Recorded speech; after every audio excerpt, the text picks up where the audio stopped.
नमस्कार। क्या आपने कभी देखा है कि एक सिंपल स्टेटमेंट कैसे पूरे पूरे के पूरे पब्लिक डिस्कोर्स को कंफ्यूज कर सकता है? कल जम्मू कश्मीर के मुख्यमंत्री जनाब उमर अब्दुल्ला साहब ने एक स्पीच में कहा कि लोग माइनॉरिटीज़ के खिलाफ जहर फैला रहे हैं और उन्होंने रिलीजियस इंस्टीट्यूशंस और मुस्लिम बच्चों को माइनॉरिटी कम्युनिटी बताकर उनका डिफेंस किया। लेकिन यहाँ एक सवाल उठता है, जम्मू कश्मीर में मुस्लिम्स माइनॉरिटी कब से बन गए? हम सब जानते हैं ये चीज़ कि 2011 सेंसस के मुताबिक जम्मू कश्मीर की पॉपुलेशन का लगभग 68% हिस्सा मुस्लिम कम्युनिटी का है, यानी स्टेट लेवल पर मुस्लिम्स एक क्लियर मेजॉरिटी हैं।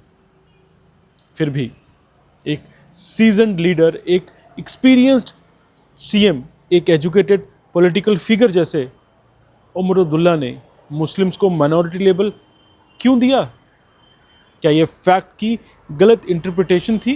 क्या उन्हें मालूम नहीं था, या फिर इंटेंशनल पॉलिटिकल फ्रेमिंग? दोस्तों, पॉलिटिक्स में शब्दों का चुनाव बड़ा सोच समझ कर किया जाता है और वैसा ही उमर अब्दुल्ला साहब ने किया। कभी कभी एक वर्ड मिनॉरिटी सिंपैथी बिल्ड करने का टूल बन जाता है, वोट बैंक कंसोलिडेट और पब्लिक इमोशन मैनिपुलेट करने का तरीका भी। और यही सबसे बड़ा पॉइंट है आज की इस वीडियो का। मुख्यमंत्री उमर अब्दुल्ला ने अपने स्पीच में कहा कि लोग रिलीजियस एजुकेशन सेंटर्स, यानी जैसे कि मदरसा, जैसे वो मदरसा में थे कल, उनके खिलाफ प्रोपेगेंडा फैला रहे हैं।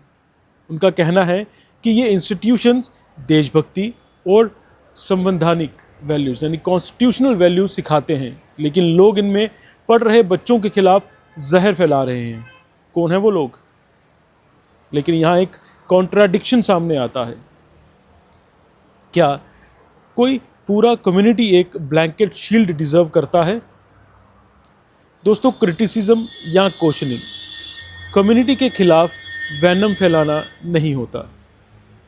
आज पूरी दुनिया में सबके सामने है radicalisation, terror recruitment, misuse of religious spaces जैसे इश्यूज रियल हैं। इनको एड्रेस करना हेट नहीं होता, ये नेशनल सिक्योरिटी कंसर्न है एक सबके लिए। अगर कुछ लोग रेडिकल एलिमेंट्स के बारे में सवाल उठाते हैं, उनको सबके सामने लाते हैं, तो उन्हें माइनॉरिटी पर हमला बोल देना एक डाइवर्जन स्ट्रेटेजी बन जाता है। और कश्मीर में सीएम साहब ने ये खुद देखा है अपने आंखों के सामने। जम्मू कश्मीर जहां मुस्लिम मेजॉरिटी है, वहां उन्हें माइनॉरिटी बताना ग्राउंड रियलिटी से ज़्यादा एक पॉलिटिकल नैरेटिव बिल्ड करने के लिए लगता है।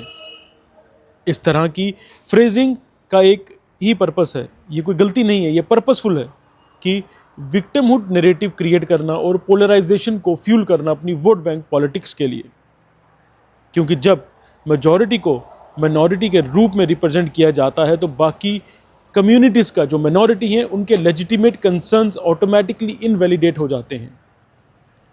अगर किसी इंस्टीट्यूशन में governance, transparency, merit based admissions या रिप्रेजेंटेशन पर डिबेट हो, तो उसे मेजॉरिटी, मिनॉरिटी और रिलीजन का चश्मा पहनाकर देखना डेमोक्रेसी का गला घोंटने के बराबर है दोस्तों।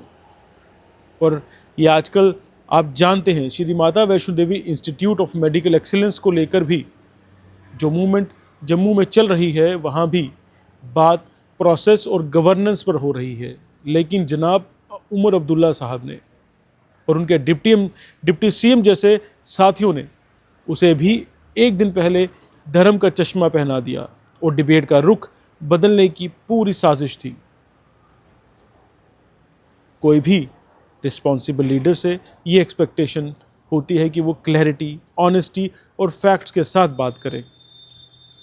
लेकिन यहाँ एक लीडर जिसका background elite education, political legacy और ग्रास रूट्स अंडरस्टैंडिंग दोनों रखता है, तीनों रखता है, अगर वो इंटेंशनल टर्मिनोलॉजी मिसरिप्रेजेंट करता है, तो सवाल उठना बेहद ज़रूरी है।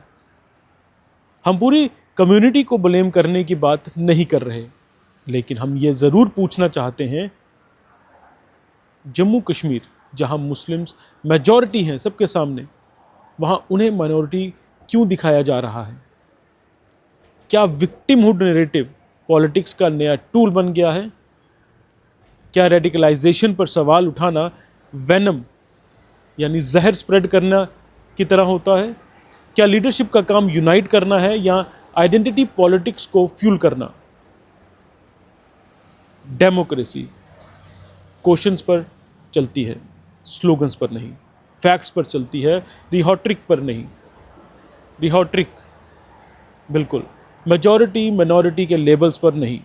इक्वल राइट्स और अकाउंटेबिलिटी पर चलती है ये डेमोक्रेसी। जय हिंद।